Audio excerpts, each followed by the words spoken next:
हैं, ये मृत संजीवनी जानते हैं। और उसी मृत संजीवनी विद्या के द्वारा इन्होंने दैत्यों को जीवित कर दिया और देवताओं से प्रतिशोध लेने के लिए यज्ञ कराया। और एक दिन ऐसा अवसर आया, कहा कि राजा इंद्र पर चढ़ाई कर दो, तुम्हें स्वर्ग मिल जाएगा। और केवल स्वर्ग पर विजय नहीं माना, तीनों लोगों को राजा बलि ने अपने कब्जे में ले लिया है, अपने पास ले लिया।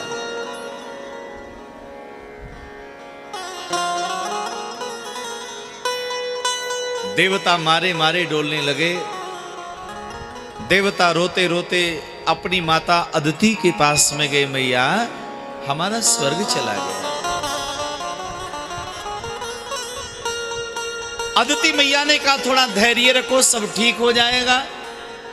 तो माता अदिति ने कश्यप भगवान अपने पतिदेव से पूछा, पतिदेव ऐसा कोई व्रत बताओ जिस व्रत के करने से महाराज मुझे ऐसी संतान, ऐसा पुत्र हो जाए जो दैत्यों से स्वर्ग लेकर मेरे पुत्र इंद्र को दे दे, ऐसा कुछ करो। तो कहा देवी एक व्रत तुमको बताता हूं, ये 12 दिन का व्रत है, इसका नाम पयु व्रत है। अगर तुम करोगी ना तो भगवान सपने में तुमको दर्शन देंगे और जो भी तुमको मांगना हो सो मांग लेना। आज माँ ने बड़े आदर के साथ ये व्रत किया। फाल्गुन्यास्यमले पक्षे द्वादशाहं पयोव्रत अर्चयेदरविन्दाक्षं भक्त्या परमयान्विता।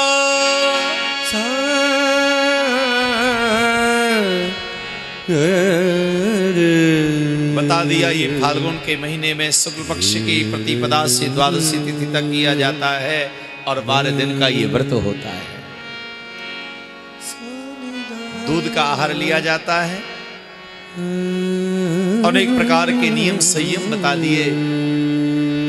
कहा ठीक है।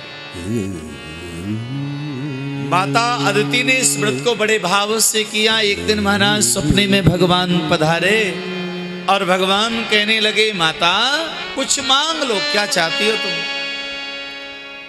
अब महाराज भगवान जब तक दूर हैं हमसे तब तक संसार की भौतिक वस्तुएं हमें अच्छी लग रही हैं, लेकिन परमात्मा जब हमारे सामने होंगे तब ये संसार की भौतिक वस्तु हमें अच्छी नहीं लगेंगी। तब तो जीव परमात्मा को ही मांगता है। मां कहने लगी, प्रभु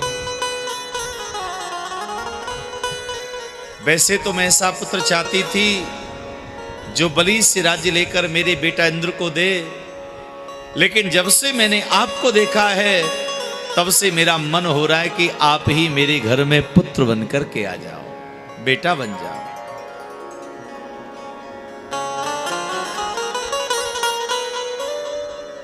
भगवान कहने लगे, माता अब मेरे जैसा पुत्र संसार में कहां ढूंढने जाऊंगा मैं, और मेरे जैसा कोई है ही नहीं दूसरा।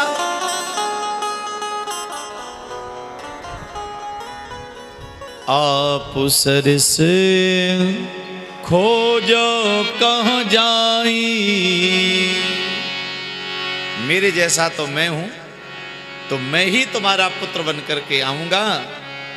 अब तो परम आनंद हुआ और धीरे धीरे भैया भादों का महीना शुक्ल पक्ष द्वादशी तिथि दिन के 12 बजे भगवान श्री नारायण वामन रूप लेकर के प्रकट हो गए। वामन भगवान की जय। वामन रूप लेकर के भगवान प्रकट हो गए।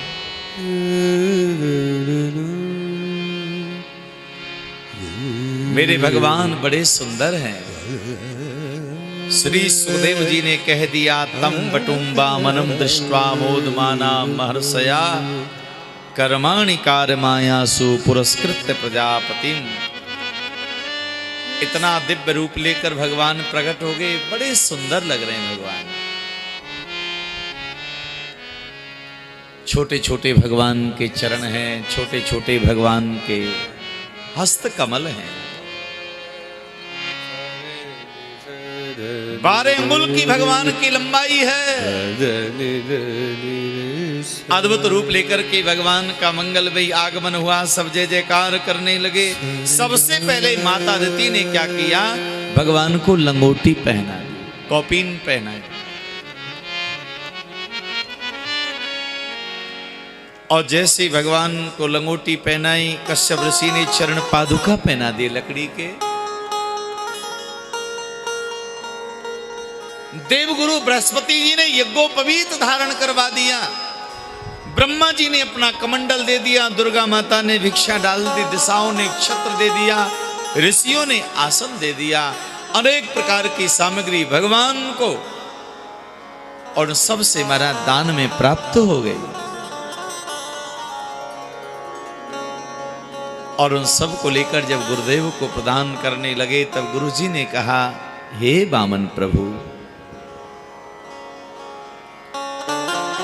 छोटी मोटी भिक्षा से काम नहीं चलेगा। आप देना चाहते हो, राजा बलि के पास में जाओ और त्रिलोकी की भिक्षा लेकर के आप हमें प्रदान कर दो। त्रिलोकी की भीख लेकर के हमारे पास में आओ। वामन भगवान आज बलि के द्वार चले हैं। याद रखिएगा महाराज, बलि के पास आज त्रिलोकी का साम्राज्य है। किस लिए मिला? बलि के पुण्यों से मिला, यज्ञ से मिला। इंद्र कौन बनता है?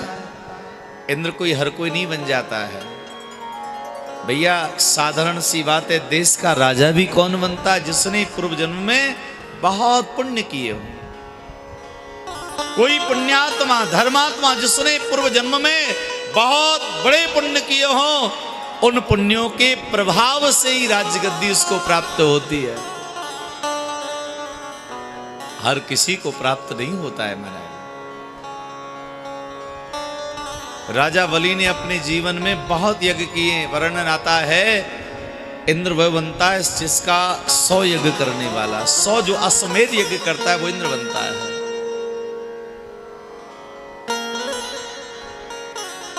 अपने द्वारा किया गया कोई यज्ञ, अपने द्वारा किया गया कोई धर्म, दान, पुण्य, पूजा पाठ, भजन, इस सब का फल हमको मिलता है, अच्छा हो या बुरा हो।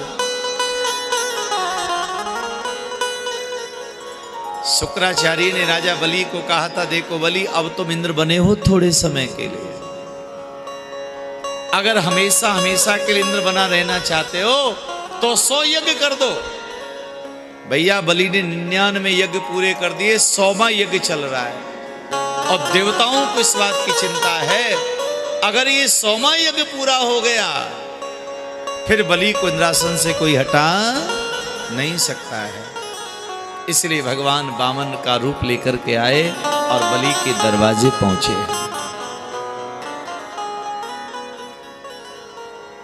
सेवकों ने प्रणाम किया, आइए प्रभु, हम क्या सेवा कर सकते हैं?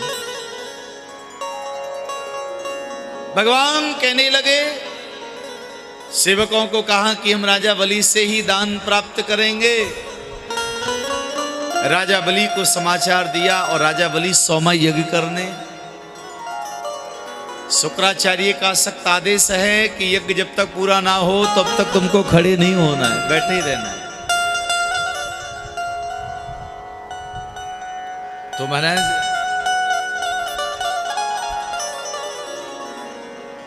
बलि ने कहा, गुरुदेव, यदि आपकी कृपा हो जाए तो द्वार पर जो ब्राह्मण देवता हैं उनका मैं दर्शन कर लूं, उनकी बड़ी प्रशंसा मैंने सुनी है। शुक्राचार्य कहने लगे, राजा चले तो जाओ, पर एक बात का ध्यान रखना, मेरे बिना पूछे कोई निर्णय मत करना। नहीं करेंगे। बलि आए और बलि ने आज वामन भगवान का स्वागत किया है। स्वागतम वो महाभाग स्वागतं वो नमस्तुभ्यं ब्रह्मन् किं करवामते ब्रह्मणसीणां तपसाक्षान् मन्ये त्वार्य वपुर्धरम्।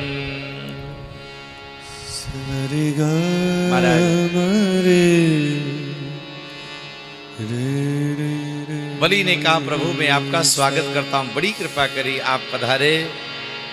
हे महाराज आपके आगमन से आज मेरा परिवार, मेरा कुल, मेरा खानदान, मेरे पितृलोगों को परम शांति हो गई महाराज।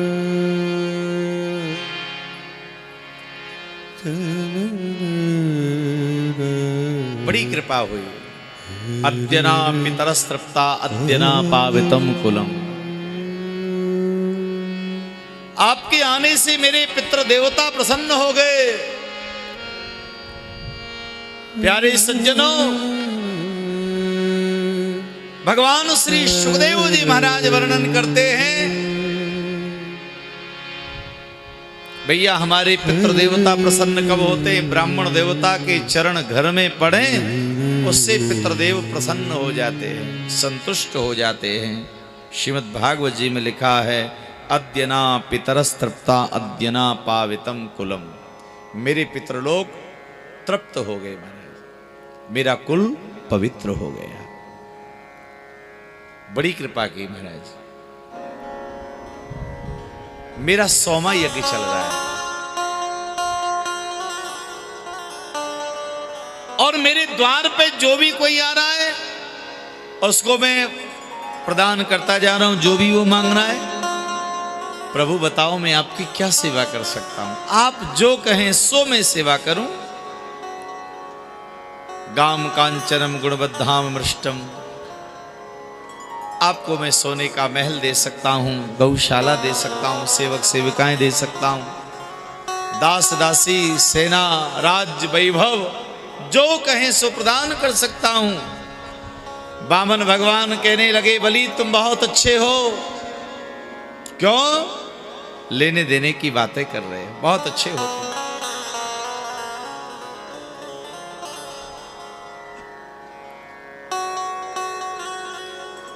पर राजा तुम्हारे पूरे परिवार को मैं जानता हूं, पूरे खानदान को जानता हूं, दानियों का रहा है। तुम्हारे पिता विरोचन, तुम्हारे बाबा प्रहलाद बहुत बड़े दानी थे। दानियों के परिवार में जन्म लेकर के दान की बातें करना ये बहुत अचंभे की बात नहीं है। हे राजा, यदि तुम दान देना चाहते हो तो कुछ हमें प्रदान कर दो। तो क्या मांगा है? तस्मात्रीण पदान्यैव व्रणे त्वद् वरदर्शभा एतावतैव सिद्धोऽहं वित्तिं यावत् प्रयोजनम्। तस्मात् त्रीण पदान्यैव, राजा देना चाहते हो तो 3 पग भूमि दान में दे दीजिए। भूमि दान सबसे बड़ा दान होता है। आप भूमि दान प्रदान करें, वो भी 3 पग। तो राजा बलि को बड़ी जोर की हंसी आई, महाराज आपको मांगना भी नहीं आया, 3 पग भूमि मांग रहे हो। किसके पास? त्रिलोकी के राजा के पास।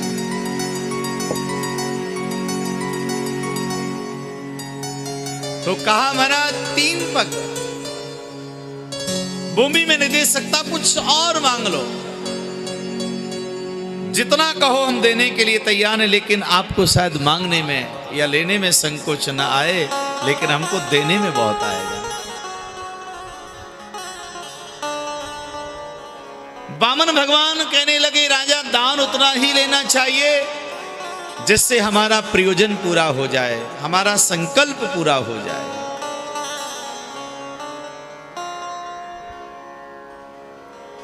इसलिए राजा एक छोटी सी कुटिया बन जाएगी, उसी में विश्राम करेंगे, आनंद से भगवान का भजन करेंगे। और करना क्या है? बलि ने कहा ठीक है महाराज, अगर ऐसी बात है तो बताओ, मैं 3 पग भूमि आपको कहां से नाप दूं, बताओ। कहा कि हम तो अपनी पैरों से नापेंगे। तब तो हो गया कल्याण।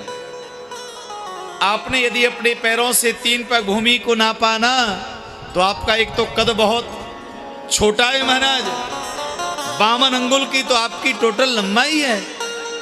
और यदि आप अपने पैरों से नापने लगे तो मेरे एक हाथ में ही आपके 3 चरण पूरे हो जाएंगे। तो एक हाथ की जगह में कहां कुटिया बनेगी? मैं नाप देता हूं। बामन भगवान बोले नहीं, हम तो स्वयं नापेंगे। ठीक है महाराज, अगर ऐसी बात है तो आप नाप लो। राजन, पहले संकल्प करना पड़ेगा। संकल्प क्यों? संकल्प का नाम सुनते ही शुक्राचार्य जी के कान खड़े हो गए और शुक्राचार्य कहने लगे, राजा एक क्षण रुकना, जरा मैं देखूं ये है कौन। तो नेत्र बंद करके देखा और कहा, रुक जाओ राजा, ये बामन नहीं है, तो ये तो साक्षात भगवान है। ऐसा बिरो चने साक्षात भगवान विष्णुरप्यया कश्यपादितोर जातो देवानां कार्य साधक।